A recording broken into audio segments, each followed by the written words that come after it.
The U.S. Vice President Kamala Harris is currently holding a joint presser with the Polish President. Let's listen in. With private people. They have been received by ordinary Polish people who feel deep in their hearts that they should extend a helping hand to the people in need. And I thank you so much for this to my fellow Polish people. This is a reason to be proud for us, for the Polish authorities, and I'm very, very much grateful to you for that.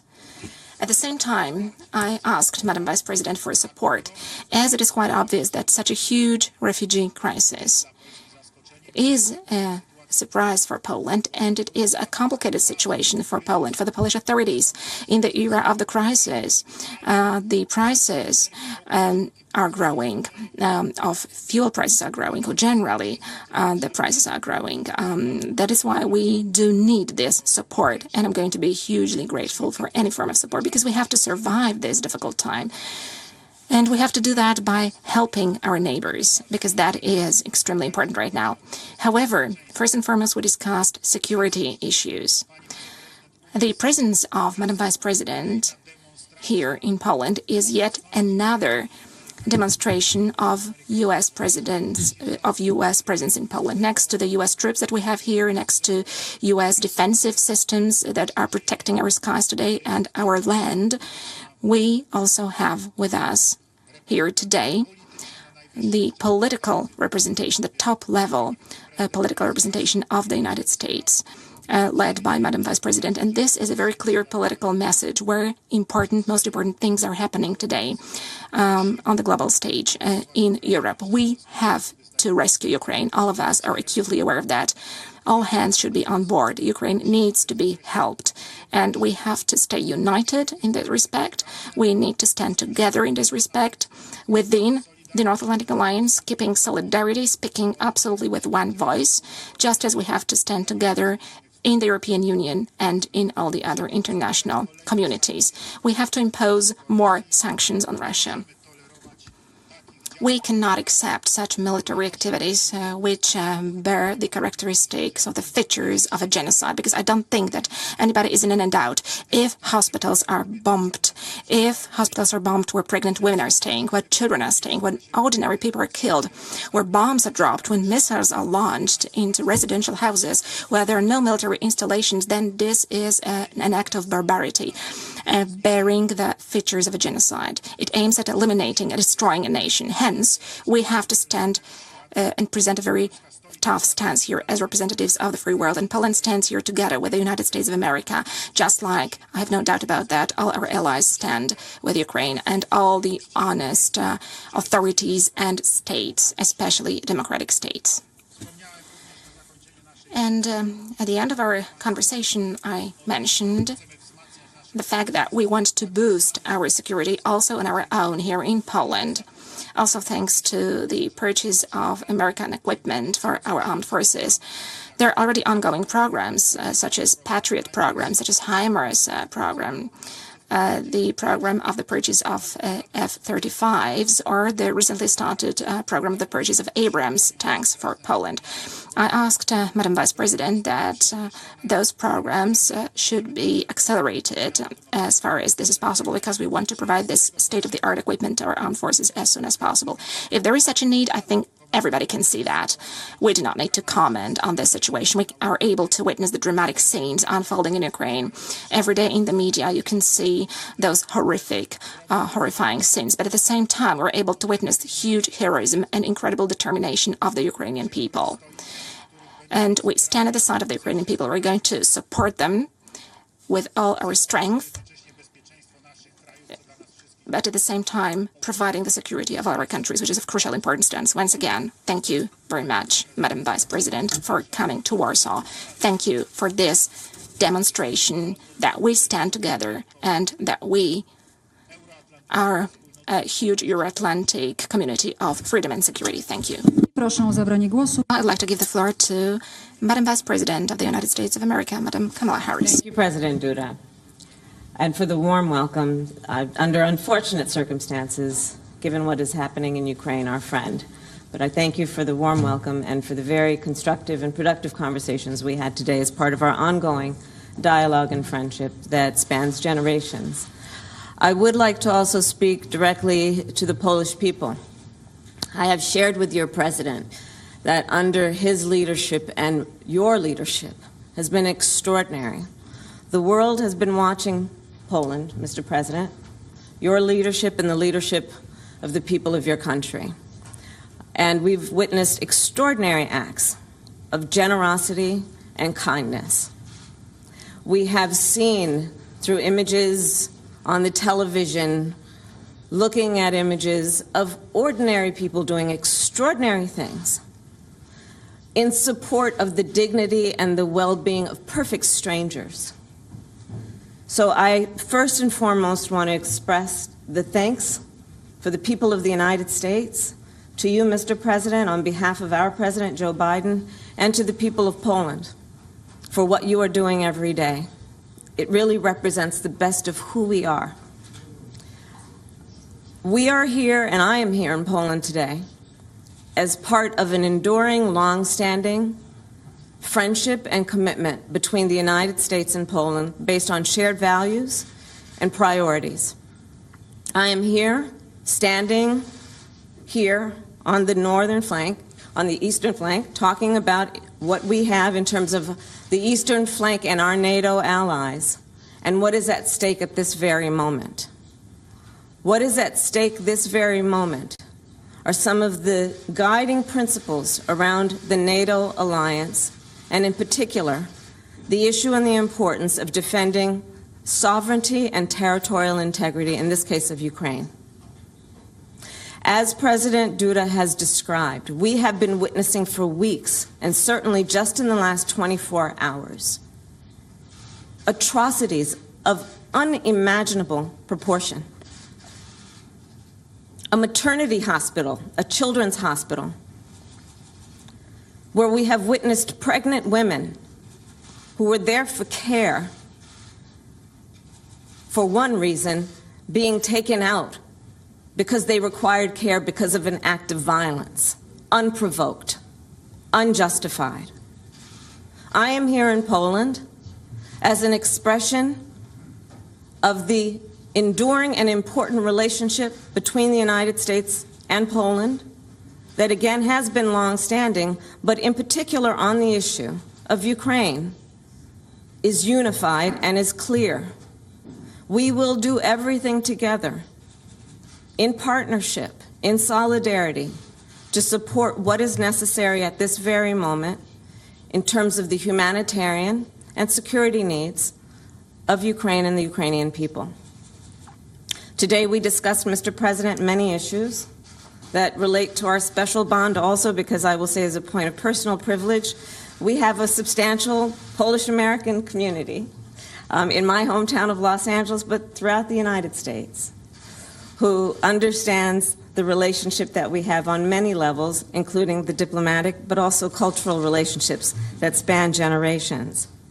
And so through all of that, and in the spirit of those relationships and our shared commitments, our shared commitment to the importance of international norms and rules, you and I discussed today many important topics, in particular as it relates to the eastern flank.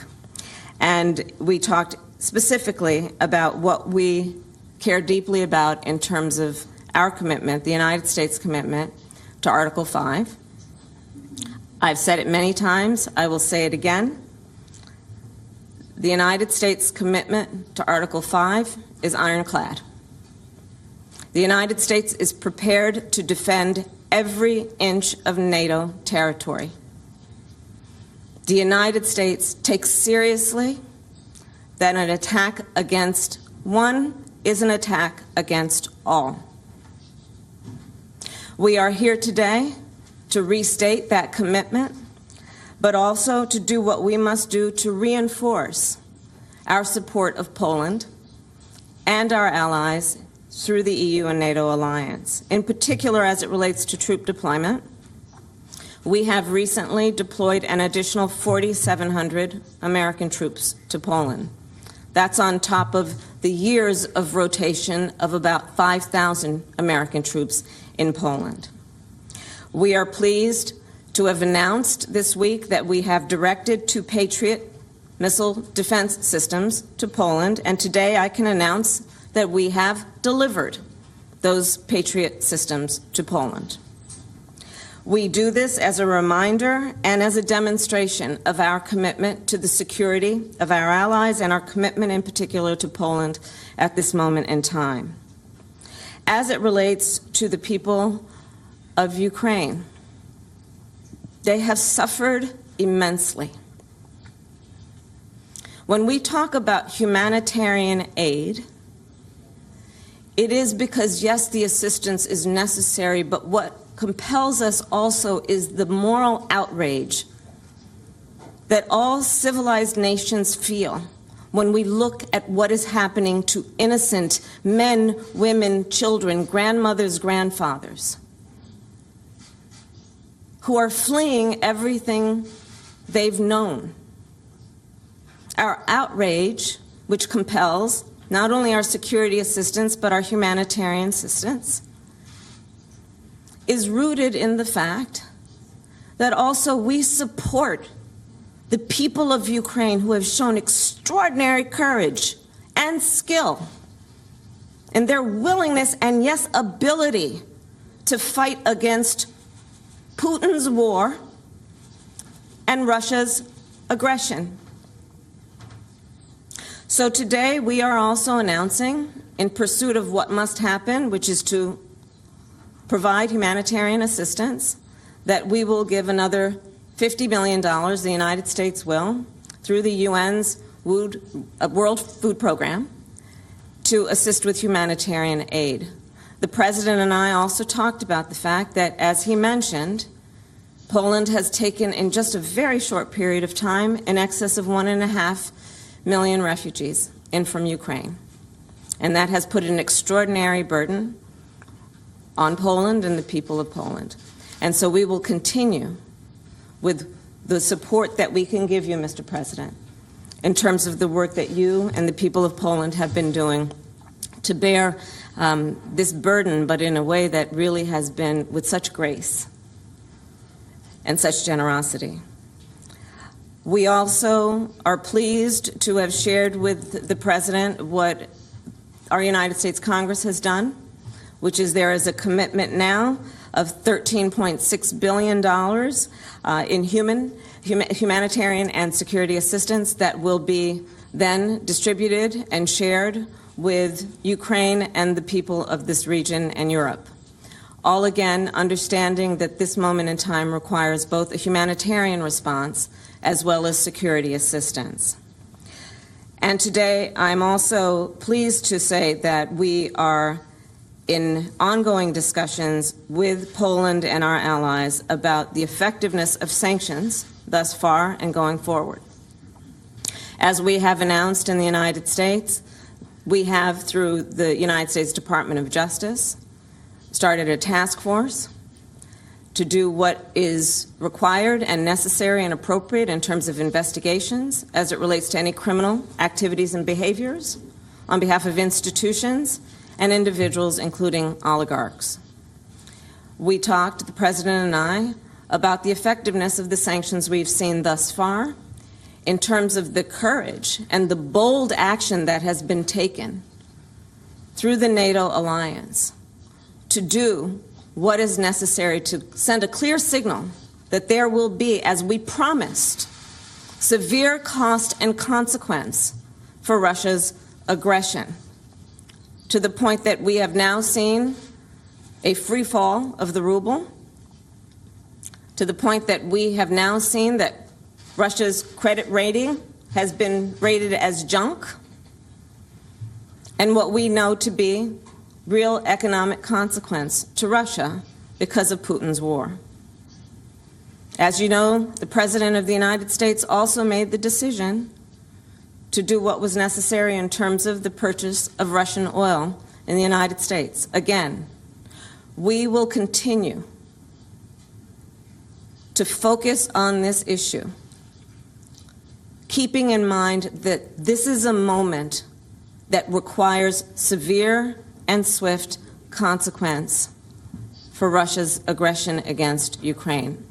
And I'll close by saying what we say every day for these last weeks, which is we stand with the people of Ukraine. that we admire their courage, and that we are aligned in our support of their sovereignty and territorial integrity. Thank you, Mr. President. Mamy czas na pytania dziennikarskie. Proszę o zadanie pytania panią Jacqueline Skowrońską z TVP. Madam Jacqueline Skowrońska from the Polish television. My name is Jacqueline Skowrońska. I represent Polish television. I would like to ask my question to both Madam Vice President and Mr. President. In what way has this brutal attack of Russia against Ukraine impacted Polish-American relations? Anthony Blinken, State Secretary, during his last visit to Poland, was saying that the Polish-American friendship has never been so strong in history as it is now. Is it going to translate also on the permanent military presence of the United States in Poland? Thank you very much.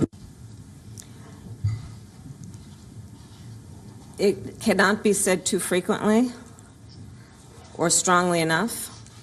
The relationship between the United States and Poland is a deep, enduring, and strong one, and dare I say, has become even stronger when we have been faced as a world with such adversity. I think we all know, even in our personal lives, adversity really, truly can present the real measure of an individual or a relationship. And what we have seen, without any doubt, is that this friendship and relationship between the United States and Poland is a strong one. Szanowni Państwo. Ladies and gentlemen, answering your question, I would need to go a little bit back into history, deeper into history. Let me put it in the following way. When I started my service as President of the Republic of Poland in 2015, I was perfectly aware of the fact that an aggressive Russia, like President Lech Kaczynski was saying in Georgia in 2008, would not stop only attacking Georgia in 2008 and attacking part of Ukraine in 2014. I knew that this appetite, this imperial appetite, will grow if the world does not react to that. If the world does not react, if the North Atlantic Alliance does not stand up, does not present a tough stance, then we will see more attacks from Russia, to which perhaps sooner or later also my country, Poland, would fall victim to. And when I started as President of Poland, I knew that I had to do everything that I could to protect Poland from such a scenario. One has to use very clear and strong words here in the presence of Madam Vice President of the United States. Those who understood well what I was saying back then, speaking about the Russian threat, were precisely the representatives of the United States, were the representatives of Barack Obama administration and the president himself back then, the U.S. generals as well. And precisely thanks to their support, we were able to obtain the North Atlantic Alliance presence on the eastern flank. We're able to execute the strengthening of the eastern flank for the first time since we joined NATO in 1999. It was precisely a NATO summit in Warsaw, through first and foremost the decisions of the U.S. president and his team, but also through the decisions of other allies whom we were able to convince, has led to putting this presence on the eastern flank of the alliance. And symbolically, in Poland, the United States is the framework nation. At the same time, the U.S. soldiers came here and started their rotational presence in Poland. It is a rotational, but also a persistent presence, enduring presence. It is a back-to-back presence, so soldiers change, but the U.S. Armed Forces are present on our soil all the time. And that was a breakthrough. If we recall the words of President Lech Kaczynski, which I quoted many times, and he said those words to me back in 2008, he said, and I quote, "Andrzej, when U.S. soldiers are on our soil, when U.S. military installations are on our soil, when U.S. military equipment is put in our soil, then the whole world will be able to see that we are no longer a Russian sphere of influence." WION World is now available in your country. Download the app now and get all the news updates on the move.